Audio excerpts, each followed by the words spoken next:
Muara sungsang. Seluruh pimpinan prajurit yang hadir segera menoleh ke arah suara. Seketika terdengar kegaduhan di tempat itu. Orang yang baru saja bersuara lantang adalah seorang prajurit muda berbadan tegap. Ia tidak sendiri. Segerombolan prajurit nampak melepas tanda kepangkatan mereka. Kami minta penjelasan yang masuk akal mengapa Senopati Sentri Payu dibebas tugaskan. Tanyanya lantang. Kurang ajar kau prajurit. Engkau berani menentang perintah raja. Hah? Melihat tingkah prajurit Ponga itu Suma Banding naik pitam. Seketika suasana kembali tegang. Biarkan aku menjelaskan kepada prajuritku itu, Paman. Raden Sabtu dengan suara halus melerai pertikaian yang terjadi karena salah paham tersebut. Hei engkau prajurit, kemarilah. Suara Raden Sabtu terdengar mentereng. Seketika prajurit muda dan gagah itu berlari-lari kecil menuju ke hadapannya. Ampun beribu ampun, Senopati Sabtu. Bukan maksud hati saya untuk memanas-manasi suasana. Tetapi tolonglah berikan penjelasan kepada kami alasan Senopati Sentri Payu diberhentikan. Suara prajurit muda itu terdengar kalem. Untuk kalian ketahui bersama, Senopati Sentri Payu tengah dalam keadaan yang kurat sehat. Akibat luka-lukanya saat terkena serpihan bom, belum sembuh benar. Oleh karena itu, Yang Mulia Raja Keraton Palembang memberikan waktu kepadanya untuk beristirahat. Sementara ia menyembuhkan diri, Raden Sabtu ditunjuk untuk memimpin kalian. Suma Banding terlihat telah berhasil menguasai emosinya.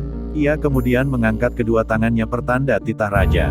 Penjelasan tentang kesehatan Senopati Sentri Payu berbeda dengan berita yang kami dengar, prajurit tersebut memberi tanggapan. Kabar berita seperti apa yang kalian dengar, prajurit?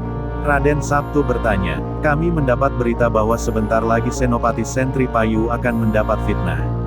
Ia akan dituduh berkhianat, dan ia akan ditahan karena tuduhan palsu tersebut, Senopati Sabtu. Bagaimana mungkin bisa kabar berita yang baru saja terjadi ternyata sudah diterima simpang siur di kalangan prajurit? Raden Sabtu mengernyitkan dahinya. Ia seperti berpikir keras. Dugaannya pasti ada yang tidak beres dengan pembebas tugasan Senopati Sentri Payu. Keselamatan keraton adalah hal yang utama Senopati Sabtu. Janganlah engkau dipusingkan dengan peristiwa ini. Suma Banding memperingatkan Raden Sabtu. Iya, Paman. Tetapi aku merasakan ada yang janggal dari peristiwa ini. Hei prajurit, engkau kembalilah ke tempatmu. Setelah ini aku ingin bertemu dengan pasukan ulung di alun-alun. Kalian yang baru saja melepas tanda kepangkatan. Kenakan kembali pangkat itu jika kalian tidak ingin ditangkap karena memberontak. Untuk kalian camkan, beritakanlah dengan baik kabar yang baru saja kalian dengar ini. Raden Sabtu mengibaskan tangan kanannya. Seketika prajurit muda itu undur diri. Baiklah. Kalian semua para pimpinan prajurit, segeralah kembali ke pos kalian masing-masing. Tunggulah perintah selanjutnya. Suma Banding mengambil alih kendali perintah.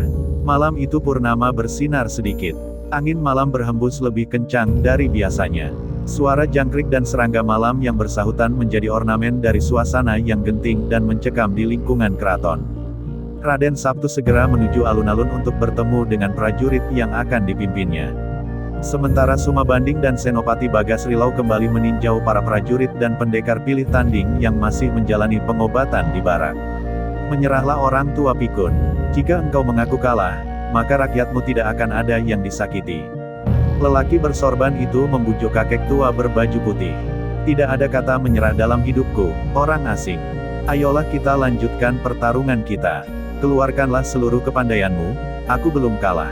Kakek berbaju putih itu memutar tongkatnya. Seketika dua orang itu melanjutkan pertarungan. Lelaki bersorban itu ternyata juga tak tergolong muda lagi. Usianya sekitar 50-an. Gerakannya gesit, langkah kakinya lebar. Ia menggunakan tangan kosong. Kebutan bajunya yang gombrong menjadi senjata ampuh untuk mengancam lawan. Janganlah engkau memaksakan kehendakmu, Tabib Yueren. Lebih baik engkau simpan tenagamu untuk mengobati rakyatmu yang terluka. Jangan salahkan Empu Taliwa jika janggutmu yang putih masai itu rontok terkena pukulanku. Suasana hiruk pikuk terdengar ketika orang yang mengaku bernama Empu Taliwa itu mengempos tenaganya. Pertarungan di pinggir sungai kecil itu terhenti. Para penyerang yang menggunakan 3 kapal besar tak sebanding dengan anggota kelompok Li yang mendiami kampung itu. Beberapa di antara mereka kini telah ditawan. Sedangkan yang terluka dibiarkan saja terbaring di pinggiran sungai. Anak-anak dan perempuan telah melarikan diri ke dalam hutan belantara. Ketika perkampungan perompak itu didatangi kapal besar, Tabib Yu memerintahkan Huang Lo dan istrinya Jiuyan untuk membawa anak-anak dan perempuan melarikan diri. Dahi Tabib Yu mengernyit. Jika saja dirinya tidak sedang bertemu lawan tangguh, tentu saja ia akan memberi pengobatan kepada pengikutnya yang terluka. Namun melawan lelaki bersorban itu Tabib Yu yang memiliki kepandaian tinggi, keteter. Biarkan aku yang tua ini mengadu nyawa denganmu, orang asing. Tabib Yu menarik tongkat dan menancapkannya di tanah. Sesaat ia berkonsentrasi menghimpun tenaga untuk menerima pukulan tangan kosong Empu Taliwa. Des! Ark! Terdengar suara keras akibat beradunya kedua pukulan. Tak pernah terbayang di benak Empu Taliwa jika lawannya yang telah renta mampu menandingi tenaga dalamnya. Wajah Empu Taliwa berubah pucat. Tenaga Tabib Yu berubah-ubah. Kadang panas, kadang dingin. Sungguh tinggi kepandaian orang tua berpakaian putih-putih itu. Keringat sebesar biji jagung terlihat di wajah lelaki bersorban. Ia tak mampu lagi berkata-kata. Sementara wajah Tabib Yu terlihat datar. Tidak ada tanda-tanda bahwa ia kewalahan. Sungguh kakek tua itu telah menunjukkan kehebatannya. Ya, Tabib Yu adalah mantan orang kepercayaan Chen Suyi yang pernah menguasai dermaga pelabuhan Musi. Di usianya yang renta itu, ia masih gagah berkeliling perkampungan di Muara Sungsang untuk memberi pengobatan. Biar aku bantu engkau, adikku. Tiba-tiba dari arah belakang Empu Taliwa melesat sesosok bayangan. Orang itu juga mengenak sorban.